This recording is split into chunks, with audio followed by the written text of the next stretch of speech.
Okay, und wir gehen weiter im Programm, machen weiter im Programm mit Sebastiano di Filippo, Senior Director für den Bereich Business Development bei Qualcomm.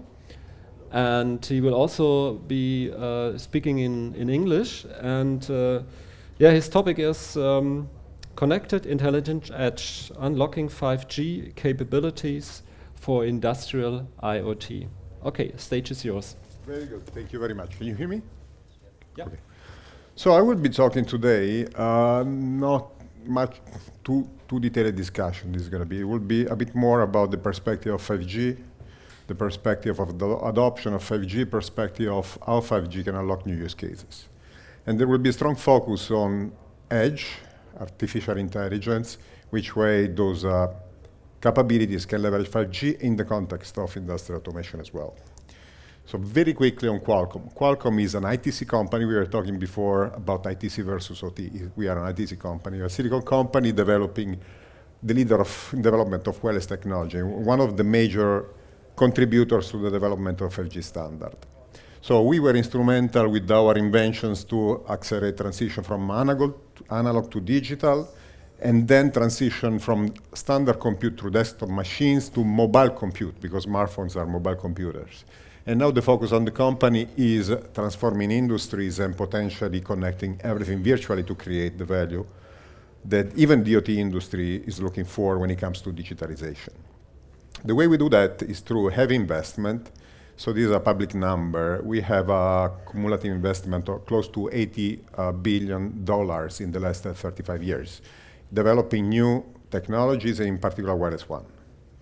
And plus then 140,000 patents application ongoing and already attributed. So why 5G?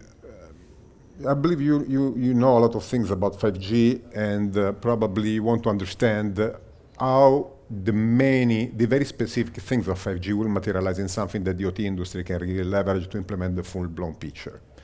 We will get to this point. Let me start saying that we do confirm that there is an enormous value that 5G can unlock in the coming years. The IHS market study is predicting 30 trillions of value that will be unlocked by the adoption of 5G technology in different verticals. Precision agriculture, construction, mining, blah, blah, blah. But the most important one is for sure smart manufacturing. You can see the value associated to it, $4 trillion, right? Because there is a lot of innovation in an industry that have very niche and specific requirements and didn't evolve fast enough, probably also because of lack of some wireless technologies to do that. There is a lot of demand for accelerating this innovation in order to boost the digitalization journey, presence of artificial intelligence, and so forth. The start of the digitalization, even for the industrial automation industry, and for other industries as well, was the adoption of cloud. And cloud is growing in terms of adoption at a pace of 35% year over year. But cloud is not the only recipe. And this is also in the context of 5G. Local cloud and local artificial intelligence are the new trends that will unlock the full-blown implementation of the new use cases.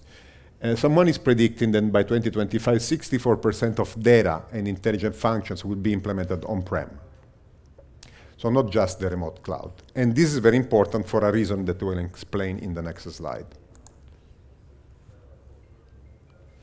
5G is important not only because it allows communication, but because it can unlock, okay, the flexible factory configuration for sure, but new use cases, and can accelerate the adoption of intelligence. Why? There is a lot of intelligence in the central cloud. Everyone knows that. But can this scale to the type of use cases that the industrial automation market is looking for? No, because you need a fast reaction time, you need a lot of security, you need fast communication, but intelligence close to the actuators and the devices. Only the edge part, and with the edge, I'm referring to the blue part in this slide, only the edge part can unlock and address this point. The edge can be articulated in two flavors or two complementary parts. The on-device intelligence, so on-device PLC motor drives, actuators, robots, AGVs, they have to become much more intelligent. and the edge cloud, which is very powerful, but on-prem, because it's fully owned by the owner of the business of the company, and it's super secure, and needs to stay close to the devices as well. The key instrumental building block to unlock this vision is 5G, because when you want to have many very advanced intelligent endpoints, and you want them to react fast, you need a fast technology. Cable is one option, but wireless can offer much more flexibility for the future and optimized strength. So, what we said that 5G combined with AI can really deliver on the promise of boosting the digitalization adoption for industrial automation as well.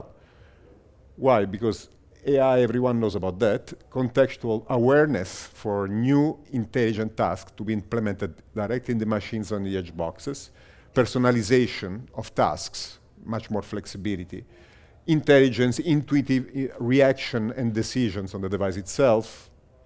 Improvement with self-learning, that is very important. And solving problems that today are not easily addressable with the standard approaches. While 5G offering extreme capacity, multi-gigabit per second class speeds, but also high reliability and low latency, as well as robust security and privacy, and different deployment schemes, is combining to create the enablement layer for the AI proposition.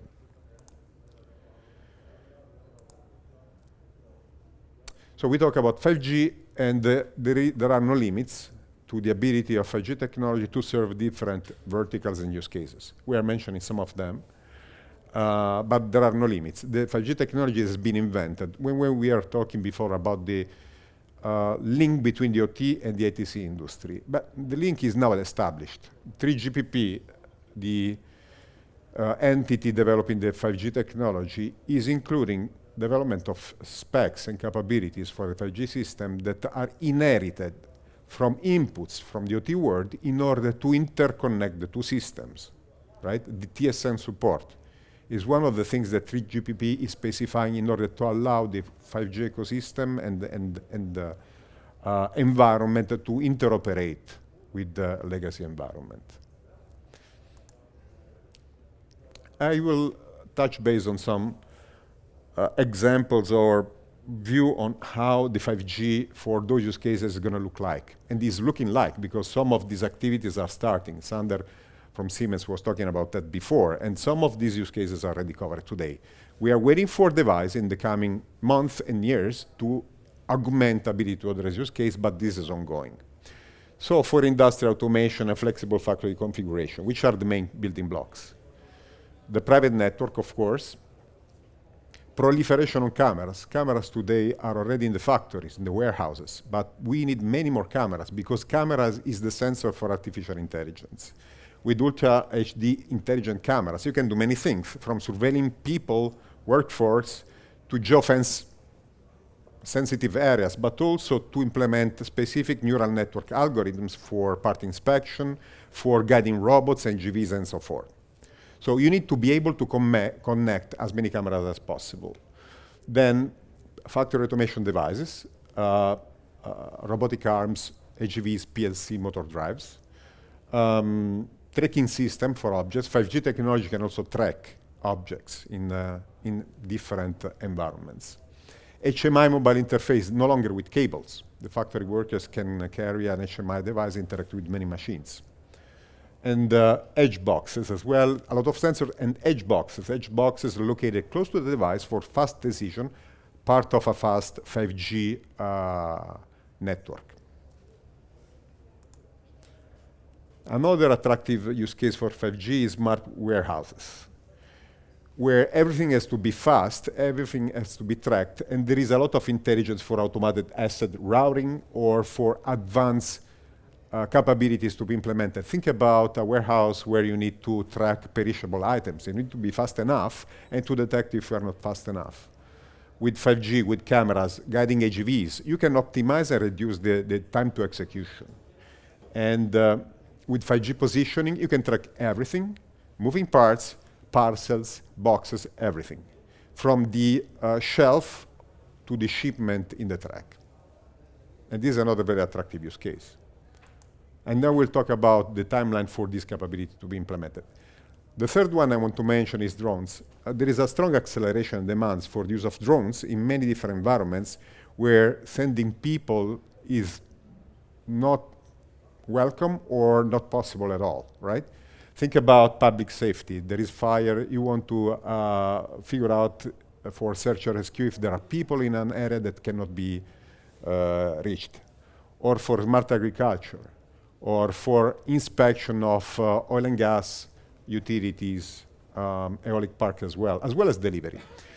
This is important from a 5G perspective because in this use case, there are multiple edge blocks. The drone is evolving to become an autonomous drone. You don't need to drive the drone anymore. And to drive an drone autonomously, you need to build among a lot of intelligence. The drone is among the most intelligent electronic products in the world. But the drone has to communicate, streaming a lot of data with the ground station. Because the drone intelligence is for the autonomous operation, the use case is implemented in the ground station. And 5G technology, in terms of pipe, communication pipe, and latency, is the sweet spot to grant this end-to-end execution for this use case. Okay, which are the building blocks that 5G technology has to offer to unlock all this value that is on the right hand side of this slide? The building blocks are listed on the left-hand side. Starting from the first one, is wireless Ethernet and time-sensitive networking.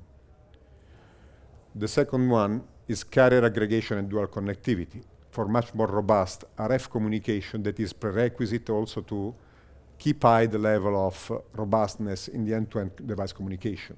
The URLC is one of the proposition to be enabled with this capability. Then more deployment scenarios, more spectrum, licensed spectrum, shared spectrum, unlicensed spectrum as well. And EURLC, meaning combination of low latency in the communication, much lower cycle time comparable to cable, but high robustness in the communication, not to lose any packets. Positioning is another major trend. It's part of the standard. We are working on that. I will show something about that. Ability to have a single 5G infrastructure in a factory with the ability to intercommunicate with the indoor environment and outdoor environment, supporting position in 360 degrees, is very important. You can have a single powerful layer to manage completely wirelessly. And this is the end game. I will show on 3GPP timelines by when this vision can be materialized. And also private network. Private network sensitive business has to be managed by the business owner, right? Everything on-prem for keeping the security very high, and also to optimize the overall use case. I will not talk about the vision of Industry 4.0, you know it more than us, but all those things on the left-hand side can get straight to the point of implementing this vision. Now, let's talk about timeline. By when this vision can be implemented, setting some expectation for the availability of solution to be adopted by factories. Starting from the left-hand side, I'm showing here the timelines of the 3GPP standardization process for the 5G technology, and then listing down also the features that every generation is introducing. Release 15 is available now, is commercial. Release 16 is available now, is commercial. There are some last mile capabilities to be finalized in commercial implementation, but the core is there already. Release 17 has been finalized as we speak, and those three phases, they close the so-called 5G standard, core standard, let me say, the first phase of 5G.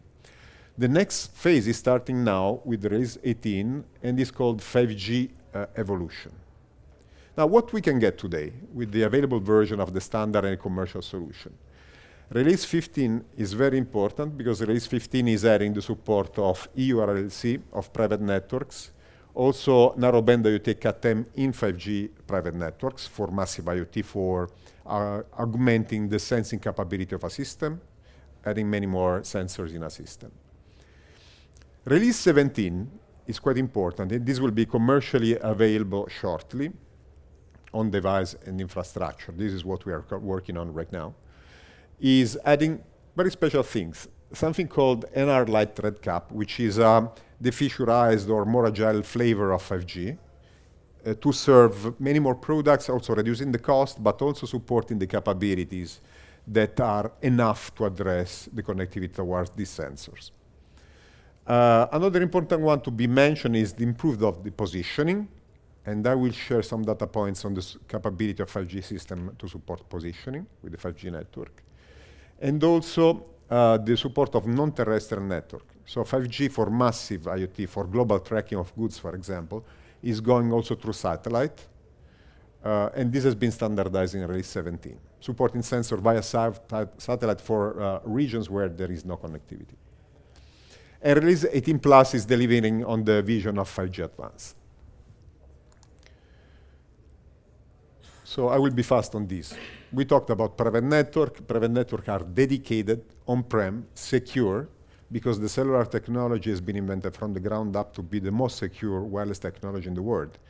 Because when we have our smartphones with all our data and our privacy and our personal assets and our payment credentials, this has to be super secure. And the same level of foundation for security has been translated to 5G, also for private networks, and optimized, because 5G you can optimize quality of service, KPIs to be met for the use case you want to implement.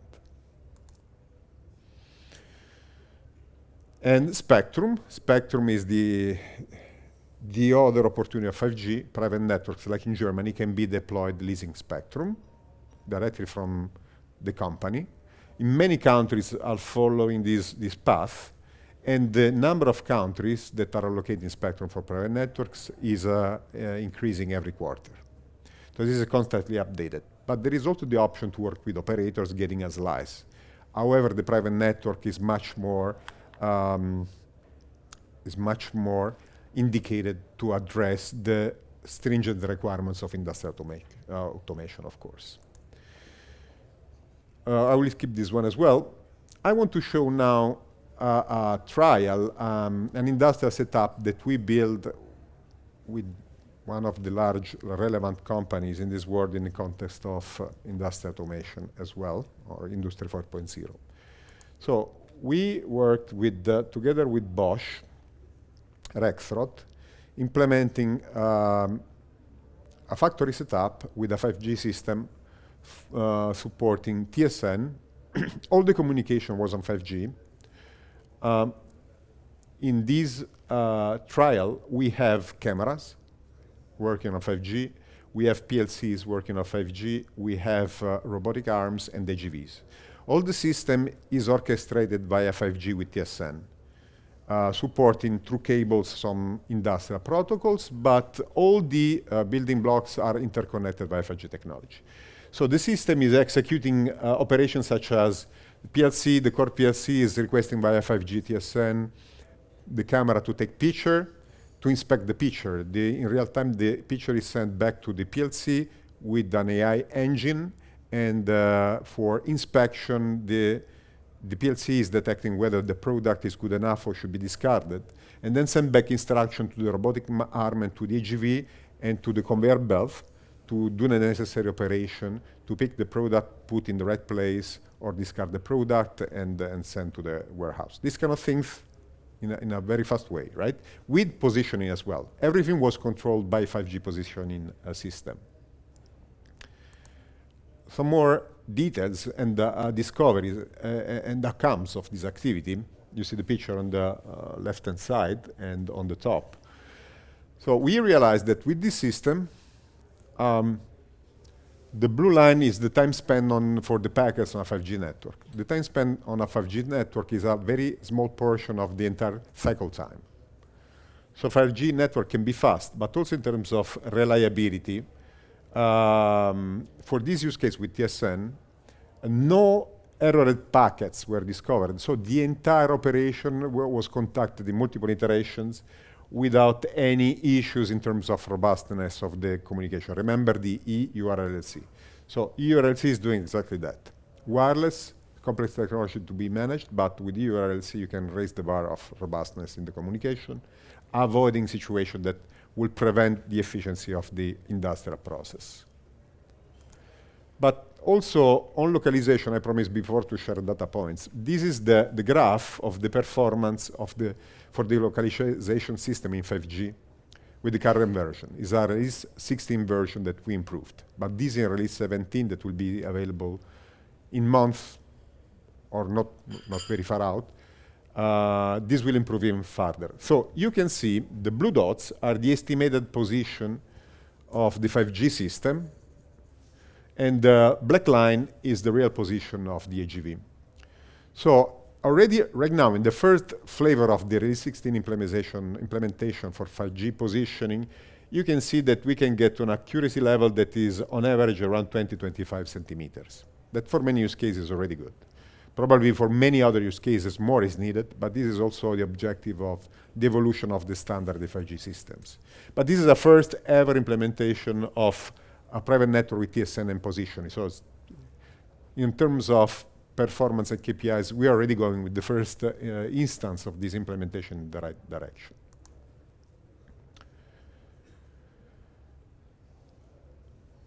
Okay, this is to say that my company is really focused on supporting the OT industry through partners in the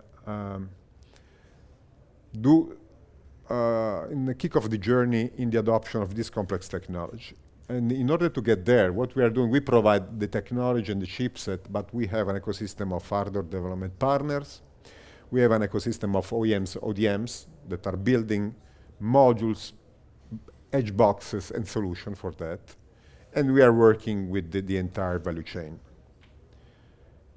Example of the things we are doing that are specific for the OT industry, talking about interconnecting the ICT and the OT. We are developing a purpose-built chip for the OT market for edge boxes and for robotics application. They are called RB5 and RB6. They are very small, industrial grade and thermal efficient, and they include support for artificial intelligence with inference accelerator. Think about a small box supporting hundreds of TOPS. So the same horsepower that you can support with servers and racks, but in a small thermal efficient box with integrated 5G.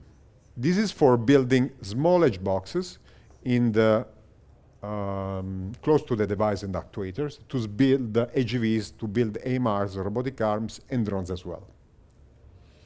If you want to know more, you can go to the Qualcomm website or send a request for getting more details about this one.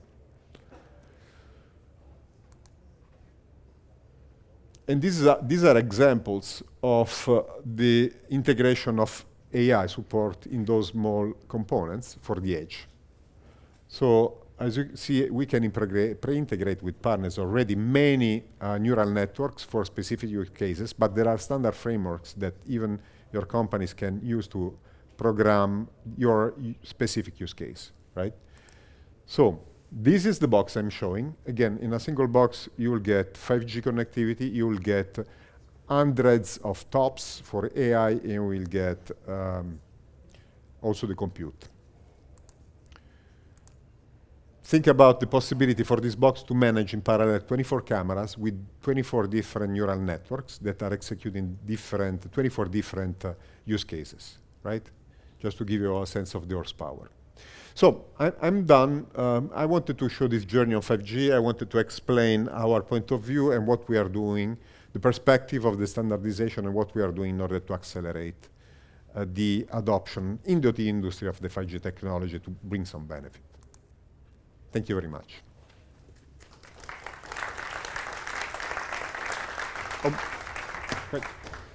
Yeah, thank you very much for this great interesting lecture about edge computing, about AI, about 5G.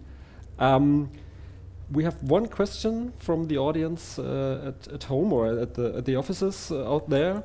It was one question right at the beginning of your lecture when you talked about Wi-Fi, because the question is, how would be the transmission time if we used Wi-Fi instead of 4G or 5G? Okay. So in terms of radio interface, we can see that propagation time is similar, but the problem is the end-to-end communication time between wireless devices and wireless devices. The 5G technology is much more agile to manage with some of the improvements that have been specified in release 16 and release 17. It will be boosted even further. Much more agile in implementing customization in the radio frames in order to reduce the latency. And then the 5G system is much more robust when it comes to interference, and the interference is creating a lot of jitter in Wi-Fi system, as we know. And when it comes to mobility, which is the real achievement of the Industry 4.0 proposition, right? So let me say that these are the vectors: much more robust implementation, much more agility to reduce the jitter latency, and the full-blown implementation of a mobility proposition for flexible factory configuration or for mobile devices in the factory, for example. So are there any questions here from you, from the audience?